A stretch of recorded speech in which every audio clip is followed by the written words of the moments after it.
Olá, eu sou a professora Ana Carolina e vou lecionar a disciplina de arte para o terceiro ano do Colégio Emaús.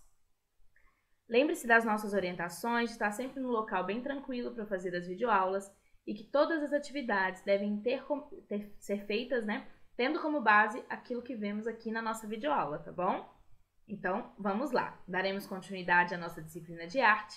Por favor, peguem o livro, o caderno e a bolsinha de lápis. Sempre acompanhem as aulas observando o livro didático de vocês, tá bom? Acompanhem as leituras, percebam todas as reflexões que eu faço, prestem bastante atenção nas explicações e todas as fotografias que aparecerem, observem pelo livro, porque a fotografia fica bem melhor, no livro impresso. Se houver alguma fotografia que fui eu quem coloquei e que ela não existe no livro de vocês, pode deixar que eu vou falar para vocês que vocês fiquem bem atentos aqui na nossa telinha, tá bom? Então vamos lá, turma? Bom, hoje continuaremos com o tema 3, Minha Cultura, da página 44 até a página 49. Vamos lá? Vamos começar com artes integradas e falar dos folguedos, lá na página 44. Folguedos são festas populares que envolvem apresentações de teatro, dança e música. Por isso, são um verdadeiro exemplo de integração entre as linguagens artísticas. Ou seja, várias linguagens artísticas, várias maneiras de se fazer arte integradas, conjuntas em uma mesma celebração, em uma mesma festa. Uma festa que une o teatro, a dança e a música, na verdade, está integrando várias artes dentro de um mesmo local. Os folguedos são encenados pela população local, que se dedica a manter viva a sua cultura. As celebrações acontecem em datas determinadas, mas os ensaios para as apresentações são realizados durante o ano todo. Esse tipo de festividade, meninos, na verdade, leva realmente muito tempo, porque são muitas pessoas para fazer uma grande apresentação. Então, normalmente, esse tipo de apresentação leva o ano todo para ensaiar mesmo. O Brasil possui diversos folguedos, entre eles o cavalo marinho, o bumba meu boi, o maracatu, a cavalhada e a folia de reis. Excetuando algumas que são de religiões específicas, muitas dessas, na verdade, não são ligadas a nenhuma religião, são apenas festividades. O artista pernambucano Militão dos Santos retrata diversos desses folguedos em suas pinturas. Observe a imagem ao lado, que está aí na página 44, observem essa imagem, e converse com os colegas e o professor sobre as questões a seguir. Nós não podemos conversar, Então vamos fazer assim, leremos as perguntas, vamos fazer as reflexões e vocês pensem também acerca dessas perguntas. Quantas pessoas estão participando do folguedo? E quantas estão apenas observando? Assim, pela foto, é muito complicado da gente dizer.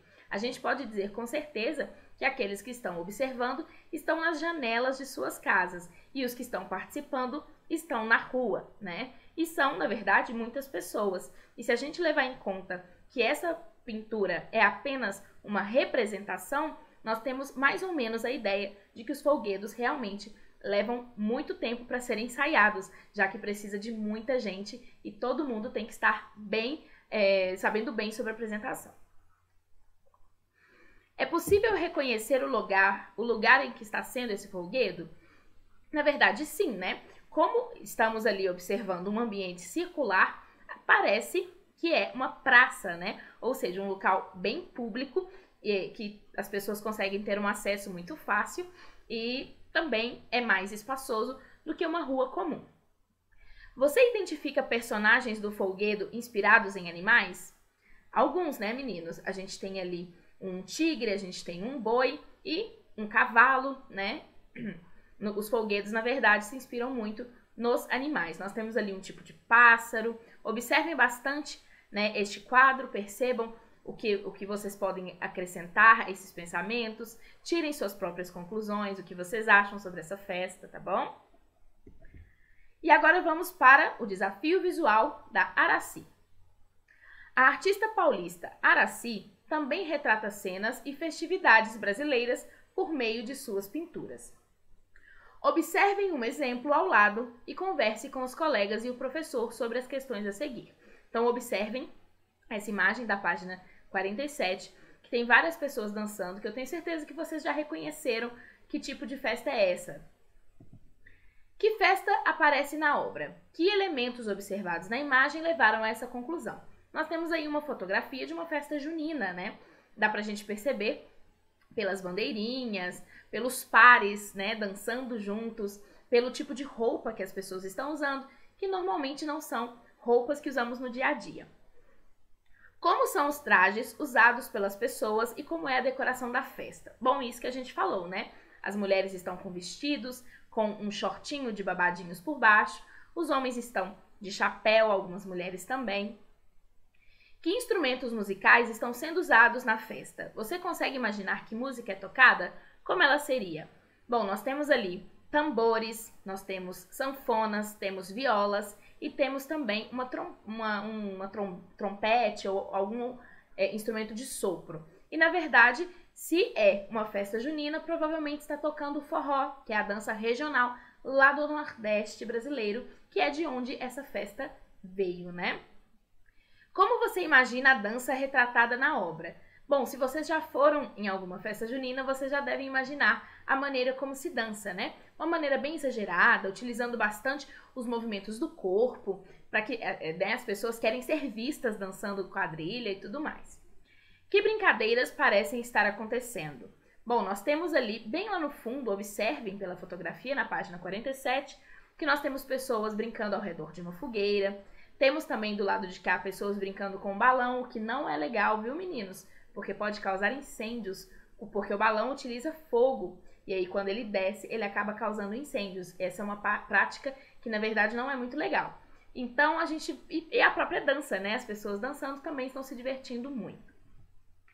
E agora vamos falar da linha do tempo sobre a influência portuguesa, já que agora estamos falando da cultura do nosso país, né? Levando em consideração todos os tipos de cultura, de todas as regiões do nosso Brasil, vamos falar então da influência portuguesa, a influência que este país teve na nossa colonização e que até hoje está dentro da nossa cultura de várias maneiras. Lá na página 48, vamos lá? A influência de Portugal no Brasil vai além da língua que falamos.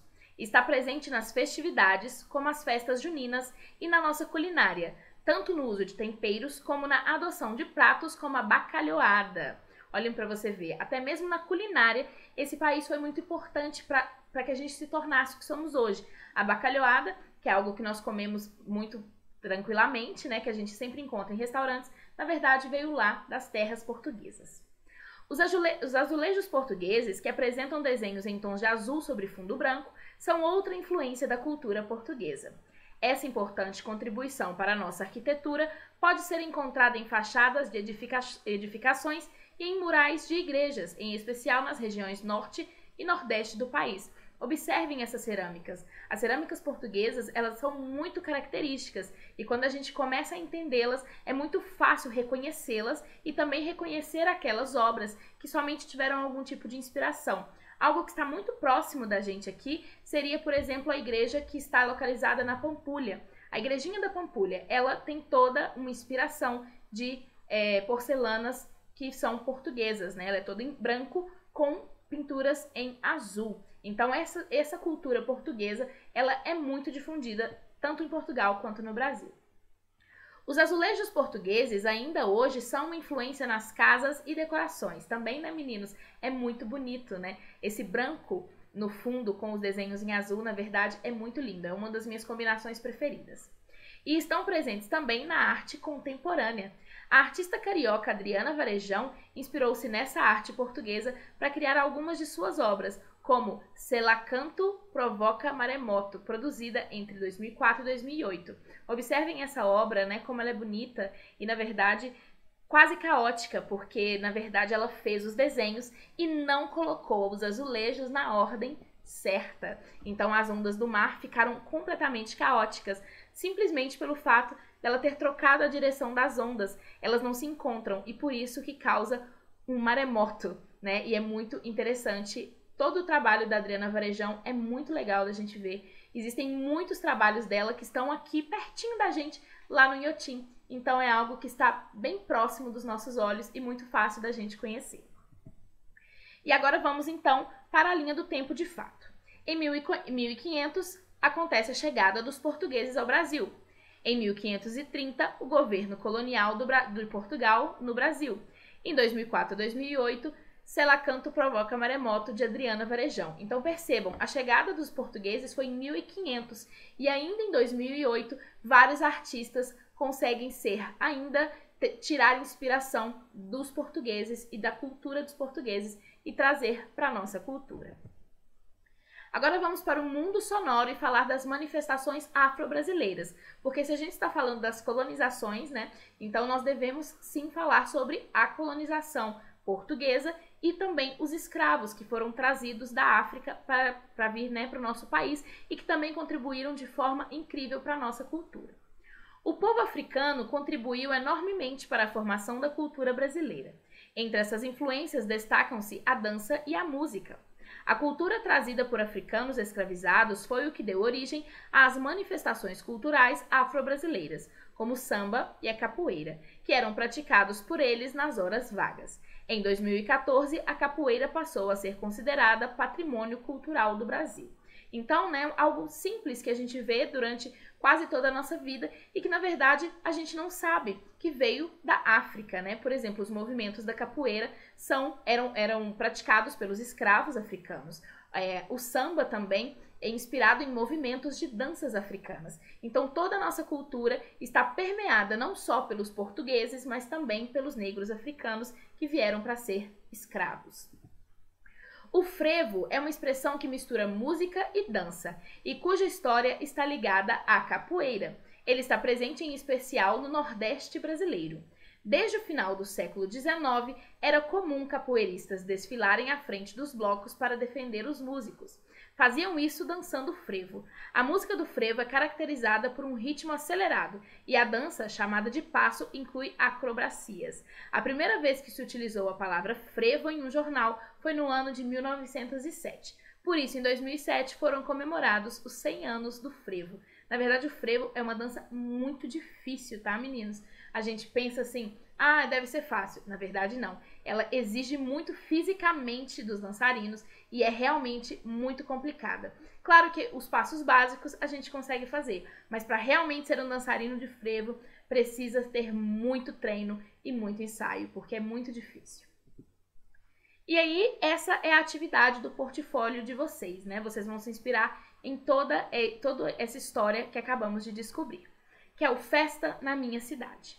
No espaço abaixo, desenhe uma paisagem da cidade em que você vive. Recorte os personagens retirados das obras de Militão dos Santos. Depois colhe-o de forma que interajam com a paisagem desenhada. Vocês podem escolher qualquer local. Pode ser até mesmo de uma cidade diferente, não tem problema, tá? Mas eu queria mesmo que vocês fizessem da cidade de vocês. Então procurem uma praça, uma rua que vocês acham muito bonita. Pode ser até mesmo a rua de vocês. Desenhem essas pessoas na frente da casa de vocês. Olha que legal. Façam o portão, escrevam minha casa e coloquem esses personagens, tá bom? Vocês podem usar a imaginação de vocês, utilizar, né, para esse fundo o que vocês quiserem. Tinta, giz, mas eu preferiria que fosse o lápis de cor para não brigar muito com essas imagens. Vocês vão recortar essas imagens com muito cuidado, tá? E colá-las para que elas fiquem parecendo aquele quadro que a gente viu sobre os folguedos, tá bom? E não se preocupem, façam do jeito que vocês acharem mais bonito, que eu tenho certeza que vai ficar lindo, porque vocês são verdadeiros artistas.